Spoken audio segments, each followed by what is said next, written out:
Welcome, boys and girls, to another episode of Walking My Dog, Drago. And yes, I've been making a lot of videos lately because there's a lot of stuff to talk about. Today we're going to talk about the repression in the West, particularly against Russians, but it's not going to stay only against Russians. So America has gone on an evil crusade. America loves crusades. Everything America decides on becomes a crusade for America, which is one of the reasons America gets so fucked up. Because everything's got to be a crusade. We're going to shove our views down everybody's throats, whether they like it or not, and then we can't understand why they hate us for that.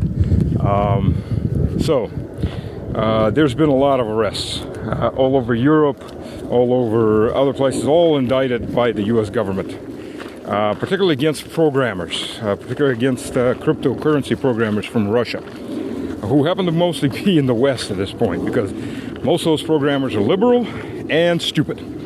They may be smart at their job, but they have no wisdom. So they all ran away from the evil Russian government to the bright, enlightened, white and fluffy West. When did they get put in handcuffs and put in jail for very, very long sentences? There are several teams. For example, Tornado Cash. There was BTC. There was BTC. Bitcoin wallet. It was a Bitcoin wallet team that was working on in France. And there's also Tornado Cash is a separate one, and Bitfog Mixer. There's three teams I can tell right off the bat. They were arrested. All the ones that were in Europe, a lot of them were France, or in the U.S. have been arrested. Money laundering, all this other stuff. It's all made up bullshit, but it is the way the U.S. government rolls. The members that were in Russia, the ones that either couldn't leave because of family or something like that, they're free. Because, the evil Russian government, that's how it rolls. It keeps its people free. Even when, for things like that they may face time on, the time is very light. Especially compared to America, which loves to over-sentence people. The guy from Fog Mixer, Rahman, he was 21 when he was arrested. He got 30 years. 30 years. And the prosecution wanted 50 years. I mean, they're subhumane, what the U.S. is. It was an interesting thing, and I was interviewing a friend of mine, Alexander Believ, who's former FSB. He's now a political expert, commentator. And I did an interview with him in Russian, of course. And it was interesting, he was saying that the U.S. government insisted that Russian penal conditions for Americans that were jailed on espionage and other things like that had to match American standards at a minimum. Well, it took them a long time to get the actual American standards. And when they got it, they looked at it, it's like, no. Let's turn this around. Russians in American penal system, their conditions have to match the Russian system. Because it turns out the Russian system is heads and tails higher quality, less violent, more structured than the animal cages that the Americans use. There's no sleep deprivation. There's no torture of this kind for prisoners. And Russia actually, a lot of people, except for, obviously the dangerous types, they prefer home arrest to keeping them in a colony. And when possible, re-education and so on. Everything that America lacks. I mean, come on. An American penal system is so corrupt, so bastardized, so evil, that if anybody wants to improve their lives, I mean, they literally have to pay in the libraries. They literally have to pay for the books that they read on an hourly basis. I mean, quite literally, this is how insane and corrupt the American system is. But then again, I mean, the amount of business that lives off the American system, because I mean, they don't think that criminals are just cleaning up the roads in the U.S. or punching out license plates. If that's what you think they're doing, then you're very, very antiquated. And yeah. The reality, go look into it, is much, much worse. I mean, you've got call center staff by people that are serving time. You've got programmer teams. You've got people building furniture. You've got people, I mean, all kinds of jobs, and they get rented out as slave labor to various corporations that use them. Right? I mean, you got accounting teams, for God's sakes, that will do slave labor for the U.S. Government. The U.S. government gets the lion's share, and they earn like $1 a day, or $2 a day, and then they get charged for everything. As Mira Teradze, who I've interviewed several times, who spent time in the U.S. jail, also on BS charges until the Russian government got her out. She said, you know, they wind up, charging you for crazy prices for everything like toothpaste and so on. That anything you made goes away just on that, or anything you want to eat more than the low amount of food that they give you. American prison slave system, and that's what it is. It's plantation slave system, except it's factory plantations and things like that. America never went away from slavery. It just changed the look of it. While it's beating its drum that it's the land of the free and all this other crap. And you know, I've got a lot of friends that believe this, American friends, that believe this, and they're well-educated people. I mean, they're literally living in a daze of the bullshit that they were taught. And I serve with a lot of these guys, and they can't face reality, right, of what they live under. It's mind-blowing for them. It would change. It would be a paradigm change for them in their mental state to actually face reality, and they won't. They won't until the very last minute. And a lot of those people are the ones that on their knees, waiting for the bullet behind the ear, going, how? When all the signs were there years before of how. Because they have normalcy syndrome. They were taught this is how it is, this is how great it all is, and they believe it to their core. Because not to believe it would make a lie of most of what they lived for. Especially people that have served. A lot of those guys are like that. And you can't tell them otherwise. They either know when they serve the system actively because they're making money off the system, or they're making other life choices off the system. But those guys at least know what they're doing. But there's a lot of guys they just put on blinders. Our liberals are like that. Tons of them have gone over to and they won't believe the system's bad. Russia's bad, America's good, and all this other crap. They won't believe it until they're in handcuffs, and then it's too late. And considering a lot of them have American citizenship or French citizenship, like Durov. Durov is just the latest. He was a big boy. He was a big boy that thought he was too big to get arrested. So Durov goes off to France when he knew they were looking at opening a case against him, spiderweb. And what? And he gets arrested.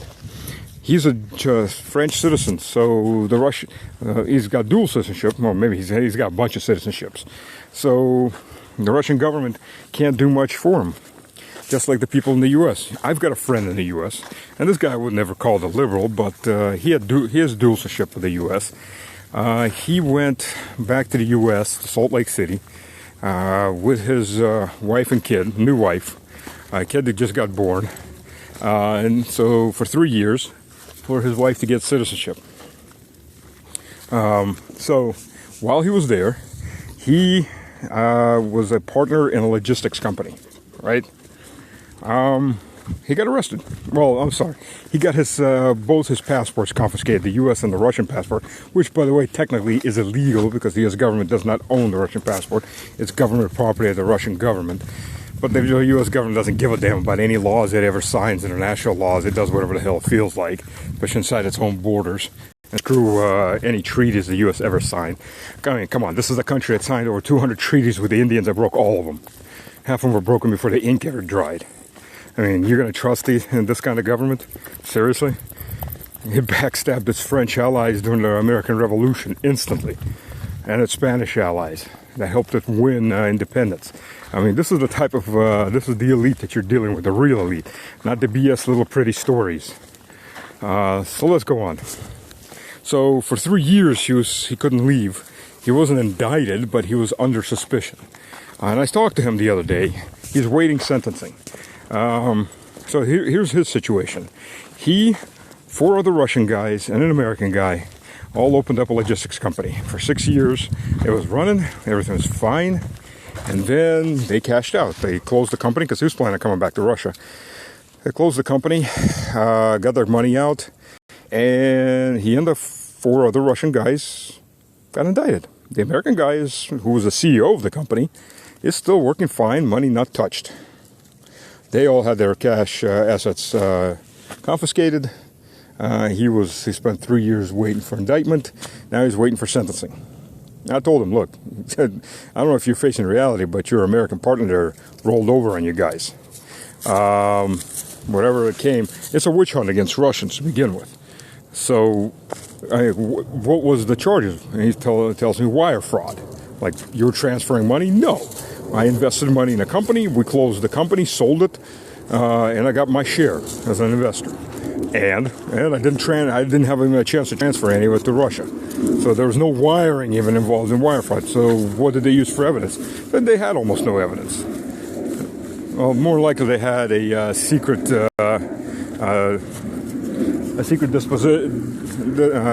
disposition by the CEO, more than likely, the American guy.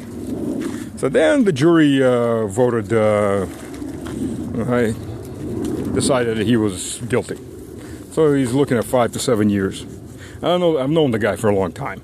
He's pretty honest. So, and he's got more than enough money back in Russia from businesses he was running back in the 90s. He was importing American to the Russian market, where he made his first fortunes back in the late 90s. So, but yeah, that's how it goes. So if you're Russian and you're sitting overseas, most of the Russians sitting overseas are liberal and won't do anything until they get the handcuffs on their wrists. But the point is the crusade has started. Sure, they may not have concentration camps for Russians in Belarus yet, but they're coming. Trust me. Right now you'll be in various jails and there's too many of you. And then they'll start doing special camps just for Russians, Belarus. I'm sure Chinese will be next. Who knows? Maybe even they'll go after the Indians if Modi doesn't want to be sacrifice India on a war with China the way the U.S. wants them to. I mean, that's how the U.S. rolls. Not the first time, not the last time. Ask the American Indians, ask the Chinese, ask the Japanese about internment camps and so on, and slave labor. It goes on, the list goes on and on and on. American history is extremely evil and dark. No matter how much they erase 99.9% of it when they teach kids history, or mostly they teach kids myth. I mean, so that's how it rolls. And again, and if you think as a Christian that you're not next up, sure, right now they're going after the easy target, the one that can easily get people riled up on, the easiest one they can get people riled up on, the evil Russians, as they're building the foundation for you evil Christians. And by all means it'll happen. I already had commentary in one of them, oh yeah, I'm in California and nobody's going to move to Russia from America except some stupid MAGA types. Like, we'll take those MAGA types. I told them that. We're happy to take those MAGA types. Those MAGA types, by the way, are the most productive people in the U.S. and the big family people. You can have your communism all you want. You can have your Marxism, cultural Marxism, all you want. We'll take the Christians. We'll take the big family Christians. Hell yes. And the U.S. can go dump itself into the oblivion of Marxist idiocy. And maybe it'll survive, maybe it won't survive. But it sure won't be the same country after 60, 70, 80 years of that. It'll be looking at life a whole different way. Those people are left. But I guess every nation has to go through that. The English are already racing ahead, so the French. And by the way, while we're on the topic of the French, when were the French elections? That's right, 48 days ago. And Macron's party lost, right? So the left coalition won. Not that I support the left coalition, but follow me on this. Macron's globalists lost. The lefts are globalist light, but they haven't left power. It's been 48 days. Now, Macron isn't going to leave power because he's the president and he goes to separate elections. But his prime minister and the cabinet and everybody else, they lost power officially. They haven't left. they're still in power 48 days after. Now, Macron's first excuse was, oh, it's the Olympics. We can't change in the middle of Olympics. It would look bad. Not sure why, but okay. So the left was silly enough to buy that excuse. The Olympics are 2.5 weeks over. They're not making any moves to leave. This is called a soft coup. Welcome to reality. Combine that with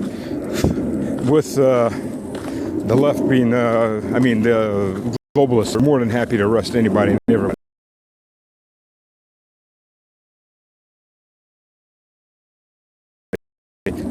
And you're going to call yourself a free country. You know, Rome called itself a republic 200 years after it was an empire. So why not call yourself a free country? When you're really, you're the worst form of police state.